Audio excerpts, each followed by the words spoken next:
What if the most dangerous predator in archaic North America wasn't an animal, but a single winter night, long enough to erase an entire camp without leaving a trace? Not teeth in the snow, not a roar in the dark, but silence, cold, time.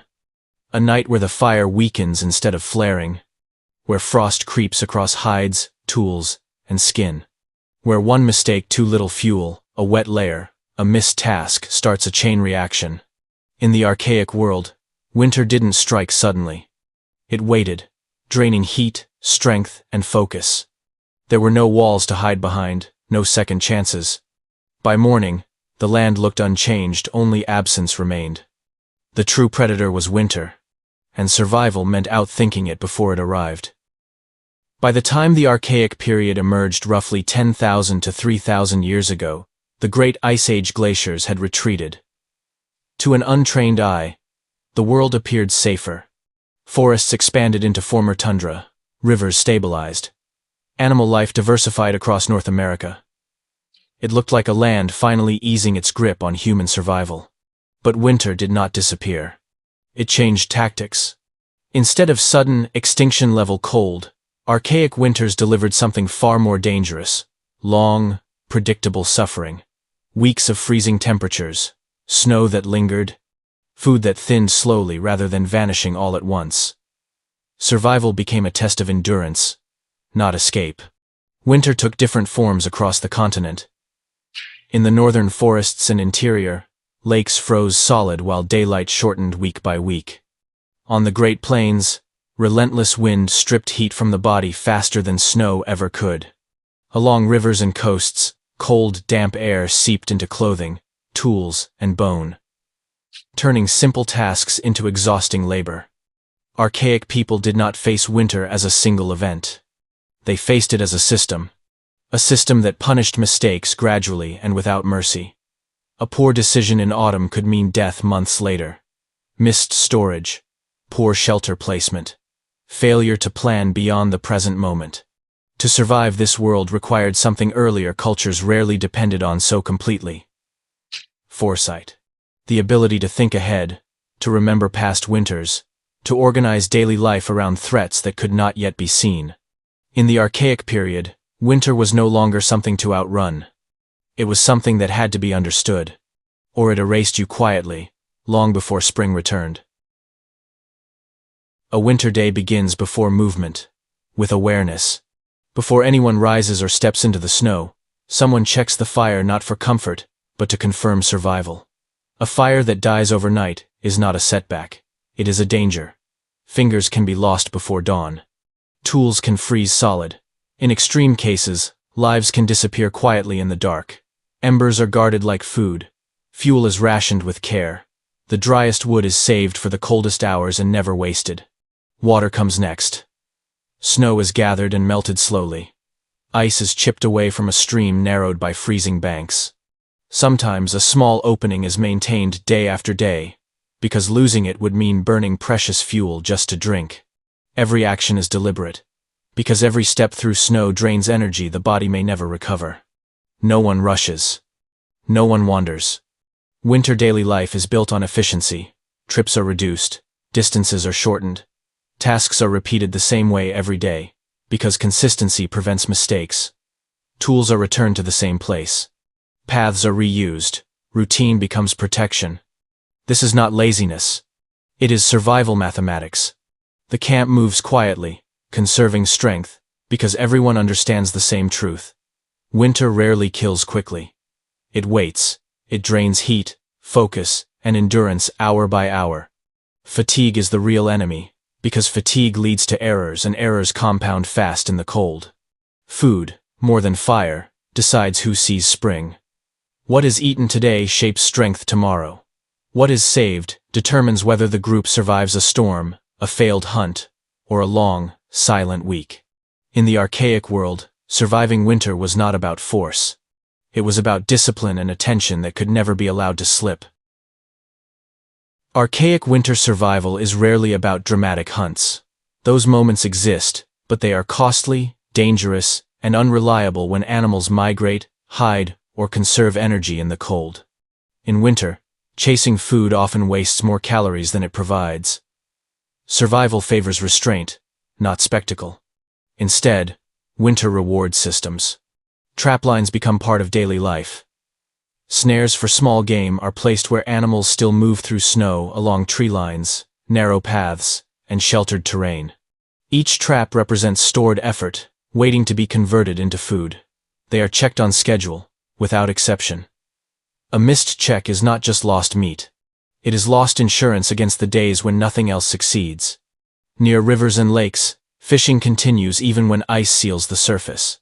Stone and wooden fish weirs guide fish into narrow choke points, turning animal behavior into predictability. Nets and baskets are repaired constantly, because winter destroys tools faster than summer ever could. A broken weave or cracked frame at the wrong moment can mean hunger. Along coasts and riverbanks, shellfish become a silent harvest. Mussels, clams, and oysters remain available even when the land appears empty. This is why archaeologists find massive shell middens layer upon layer of proof that dependable food, gathered repeatedly, kept people alive when everything else failed. Archaic people did not rely on luck. They relied on predictability. But predictability alone is never enough. Winter always brings days when traps are empty, nets come up light, and storms shut movement down entirely. That is when survival depends on preparation made long before the snow arrived. In the archaic world, winter food was not something you hoped for. It was something you built quietly, patiently, one system at a time. This is where the archaic world quietly changes forever. Food is no longer defined only by what you find today. It becomes what you saved yesterday. Storage becomes a daily discipline. Pits are dug with care, lined to keep out moisture and animals. Fish are dried and smoked. Meat is preserved. Seeds and nuts are gathered, processed, and protected, then hidden in places that must be remembered precisely. These caches are not forgotten leftovers. They are lifelines, guarded by memory and routine. Winter life now revolves around constant calculation. How much can be eaten today without weakening tomorrow? How much must be saved for storms that have not yet arrived? Who in the group needs more? Who can endure less? Every decision carries weight, because stored food turns time itself into a resource. At the center of this system is grinding. Stone tools transform hard seeds into usable calories. Mano and metate, mortar and pestle. The work is repetitive and exhausting, done day after day with no drama. Grinding does not look heroic. There is no chase, no moment of triumph. But it converts plants into survival, stretching winter farther than hunting alone ever could. In some regions, people begin planting familiar native species sunflower and other seed-bearing plants. These are early steps toward managing food rather than merely searching for it. This is not agriculture yet. It is intention. And once food can be stored, winter introduces a new danger. Conflict. Anything that lasts through winter becomes valuable. Anything valuable becomes worth protecting. In the archaic world, survival is no longer only about endurance, it is about control, memory, and restraint. Winter does not just change how people eat. It changes how they live together. Winter is a war against heat loss. Nothing about survival is accidental. Clothing is engineered, not simply worn. Hides are layered to trap pockets of air, turning warmth into something that can be held in place. Wet materials are dried constantly, because moisture steals heat faster than cold itself. Bone needles and sinew are used to repair seams with care, since a single tear can mean frostbite by morning. Daily winter life includes constant maintenance. Clothing is dried near controlled heat, never too close. Footwear and mitts are repaired before they fail. Layers are adjusted carefully to avoid sweating, because sweat becomes ice. Extremities are protected first: hands, feet, face, because once they fail, the rest of the body follows. Shelter is chosen with winter logic. Structures are placed to block wind, conserve heat, and remain close to resources that do not require long travel. Sleeping areas are insulated with hides and plant matter. People sleep close together, not for comfort, but for survival, sharing warmth when fuel alone is not enough. Inside the shelter, nothing is random. Tools are protected from freezing and cracking. Food is stored where it will not spoil. Fire is positioned to warm bodies in space without wasting precious fuel. Every object has a role, every placement a reason. And still, the cold presses inward. Because winter does not only attack the body, it tests endurance, discipline, and cooperation. In the archaic world, staying warm was not a single task. It was a system, and failure in any part of it could undo everything. In winter, isolation kills. No one survives alone for long. Archaic winter camps become smaller, tighter, and more cooperative by necessity. Groups contract to what can be fed, warmed, and protected. Food is shared, not out of generosity, but because hoarding destabilizes the entire system. One person eating more today weakens the group tomorrow. Caring for the injured and the sick matters. Because losing even one capable worker increases the burden on everyone else. Daily life includes teaching quietly and constantly. Children are shown where food is hidden and how to return to it in deep snow. They learn how to read wind direction, drifting patterns, and animal sign pressed faintly into ice. Elders pass down memory because memory is not tradition alone. It is a survival tool built from past winters endured and mistakes remembered. Story becomes technology. Routine becomes law. Knowledge is reinforced through repetition. Tasks are done the same way every day, not for comfort, but to prevent error. Predictability keeps the group stable when conditions outside are not. At the center of all of this lies the habit more important than any weapon: discipline. Discipline to check traps every day, even when tired. Discipline to ration food fairly, even when hungry. Discipline to maintain fire, clothing, and tools before they fail. Discipline to think beyond the individual, because winter punishes selfishness first. Winter does not forgive shortcuts. It does not allow exceptions. And when discipline breaks, when routine slips or trust erodes, winter moves in fast, exploiting weakness without warning.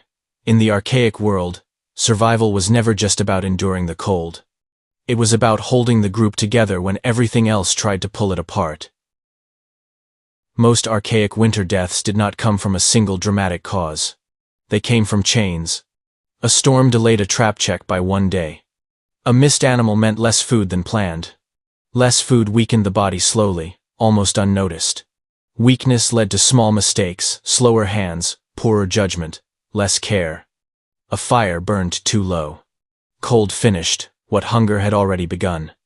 This is how winter killed. Not with violence, but with accumulation.